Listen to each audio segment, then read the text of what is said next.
So, morning to everybody. In recent years, practitioners have developed SCurve models just to approach insurance market penetration. One of the most referent ones is published from Rudolph Enns in 2000. So I will now be presenting a brief overview of Rudolph Enns' model, followed by our findings on the Mexican insurance market, and finally just a brief overview of the literature regarding forecast insurance penetration for Mexico. So Rudolph Enns developed an econometric model to forecast insurance penetration based on GDP per capita projections as a proxy for economic development. Rudolph exemplified the model with a logistic function based in three parameters. So parameter C3 resembles the growth dependency between the variables. If C3 is lower than 1, then it represents a positive correlation between them. If C3 is higher than 1, it represents a negative correlation, and if it's equal to 1, it's meant to be that there's no dependency between the variables. Parameters C1 or C2 are said to define the boundaries of the penetration function. So Enns applied this model to data for 90 countries covering the period from 1970 to 1998 and concluded that the SCurve can be easily used to forecast insurance penetration when data for each country converges towards the average SCurve or when it deviates in a constant trend from it. This is Rudolph Enns' SCurve for life business penetration. The result of the estimations set a lower limit of 0.6% and an upper boundary of 3.8%. Deviations from the SCurve are really wide, and in some cases they are higher than 400%. For example, you can see that in a level of $10,000 US per capita, we have countries like Korea with a penetration level higher than 10%, and in the same level we have countries like Greece or Kuwait that had 1% penetration level and 0.2% respectively. On this side of the chart, we have like the developed countries based on per capita GDP. And so countries like the US, the UK, Japan, or Australia present penetration levels above the upper boundary. But there are also developed countries such as Norway that had insurance penetration level barely above 2%. So this is explained because Norway at that year, basically, it's only reflecting points from 1998. Its pension business represented more than 80% of the overall life assets. And there was a high concentration in the market. Almost 90% of the business was operated by just 4 insurance companies. So this is a good example where high concentration and regulatory systems are more important or more relevant to life business penetration than per capita GDP. There's also a well-known discourager for life insurance, that is Islamic influence. So Enns concluded that Saudi Arabia converged to the SCurve and that Oman, for example, that has also Islamic influence, did not converge to the SCurve. Both of the conclusions were given with just 6 observations. So this raises the question if this model can be a good fit, even though there are diversity in cultures. This is Enns' curve for the non-life business. As compared with the life business, this curve is flatter. We have a lower boundary of 0.9% and a higher boundary of 2.8%, but we also have deviations from the curve. A highlight case, I think, is Kenya. Kenya, with a really low per capita GDP, had an insurance penetration level of almost 3%. So Kenya became a key insurance player for the common market of Eastern and Southern Africa, as it was a British colony. So basically, the UK used Kenya as a headquarters to develop the African insurance market. Since then, Kenya's independence was in 1963, and since then, it sustained and promoted the insurance market, even though they have a really low per capita GDP. With the same level of penetration, but with higher per capita GDP levels, we have countries like Japan or the UK. There's another example, for example, Greece. Greece, with a higher per capita GDP of 10,000, presents a penetration insurance level lower than 1% in that year. So Greece's position in the table is explained as the government restricted the non-life insurance business just for cargo operations and some general property sectors. After Greece joined the European Union in the early 80s, it started opening its its operations to international market. But even though it took Greece like 20 years to incorporate the European best practices inside its legal system, for example, regarding compulsory liability insurance. So this is a good example where regulatory systems such as tax benefits and compulsory insurance are factors that are more relevant in some cases than just the economic development of the country. One of ANSYS results argued that Mexico exhibited some convergence towards the average SCurve, actually a significant convergence to it. So this work aims to identify the lack of fit of ANSYS curve to the Mexican insurance sector. This graph is depicting a long-term series from 1945 to 2010.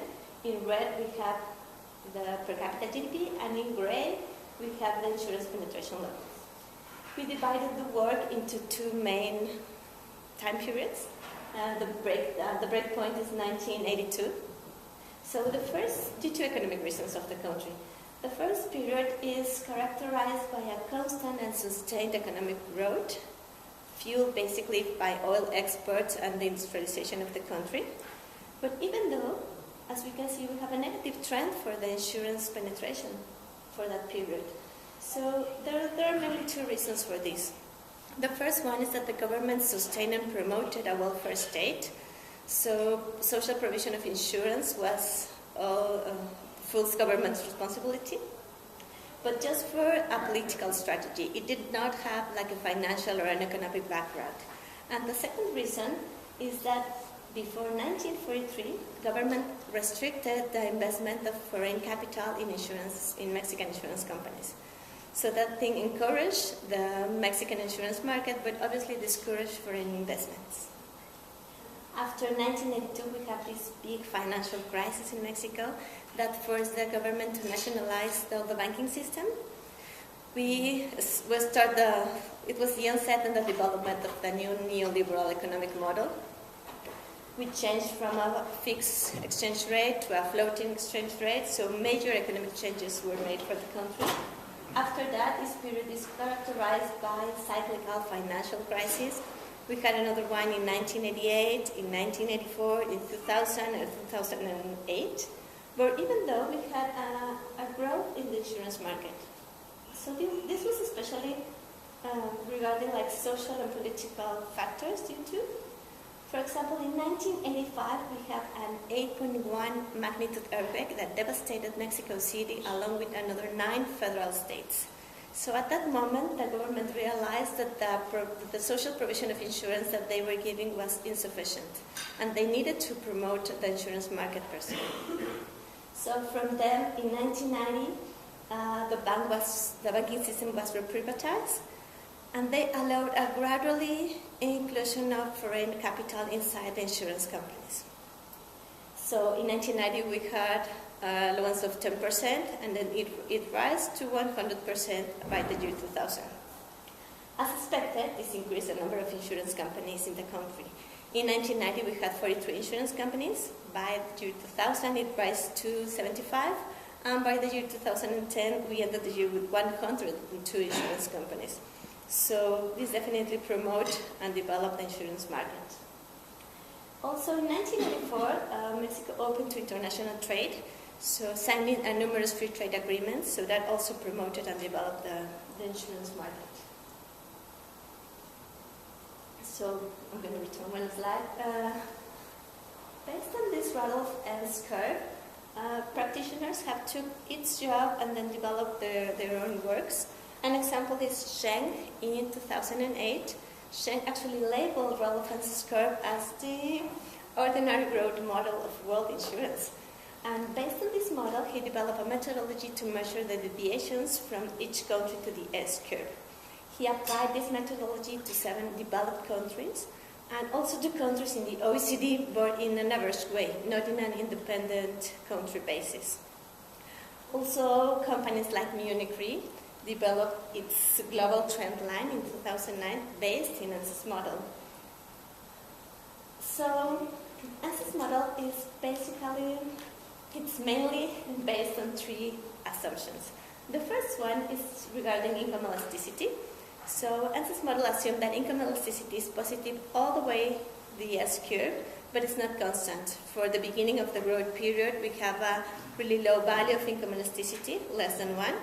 And once we get to the exponential stage period, we have an income elasticity higher than 1. And then in the levering stage, the income elasticity drops again, but it's always positive.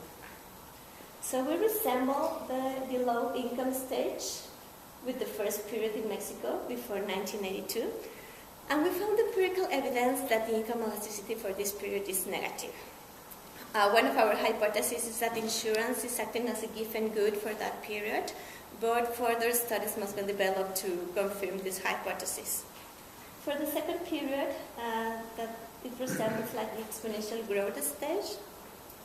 We fit SCurve model with two cutoff points, the first one in 2000 and the second one in 2010.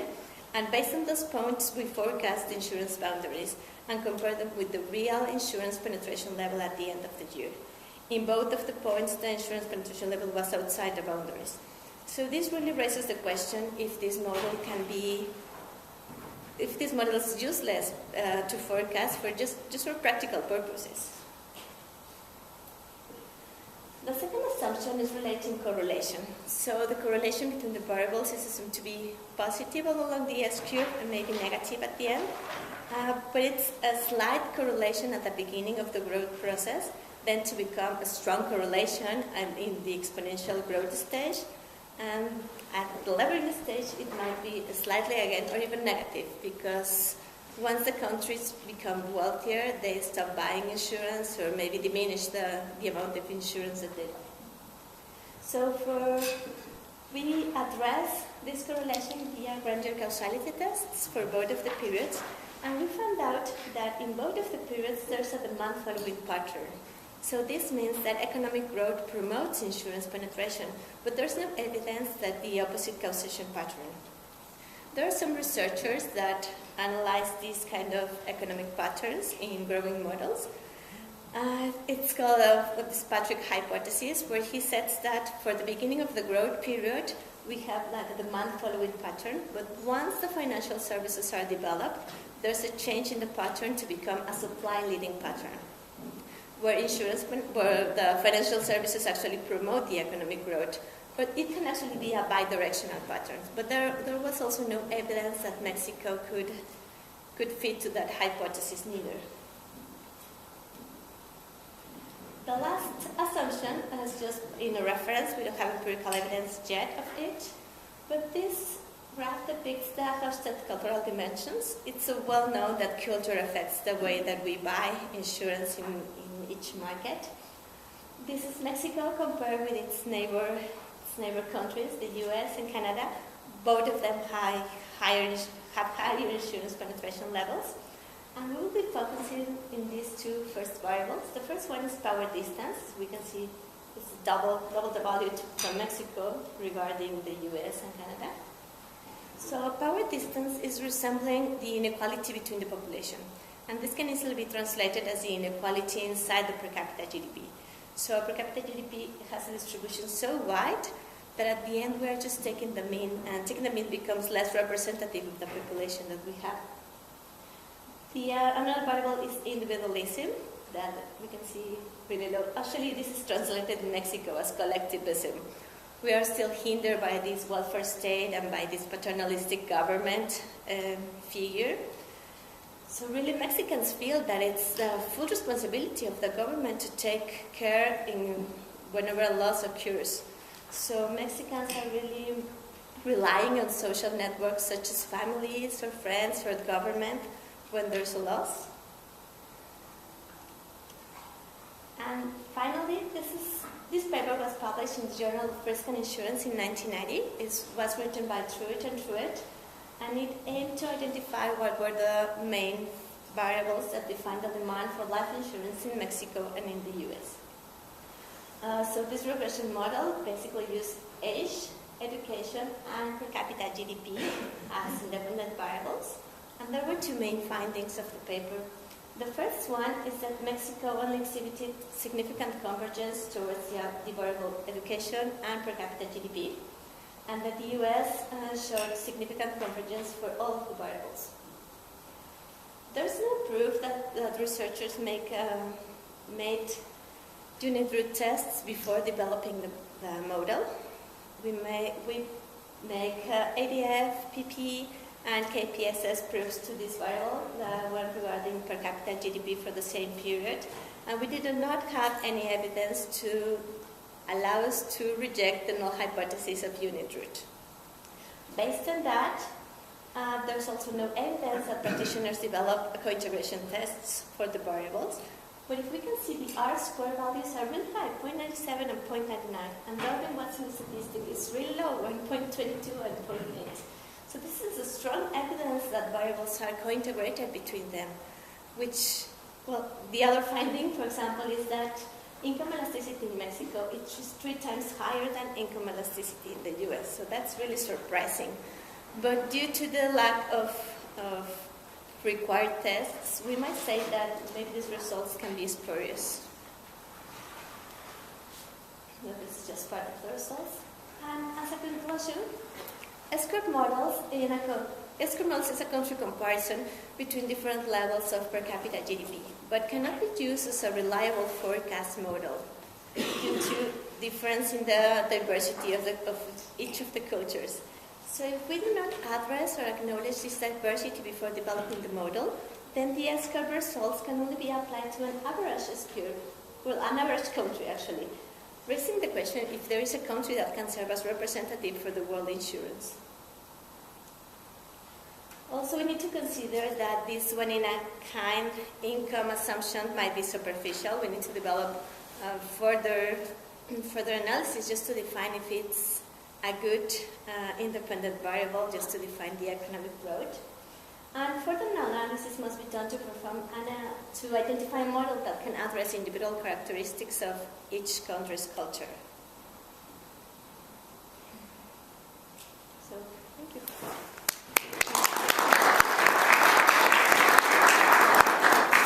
Okay, we have time for questions.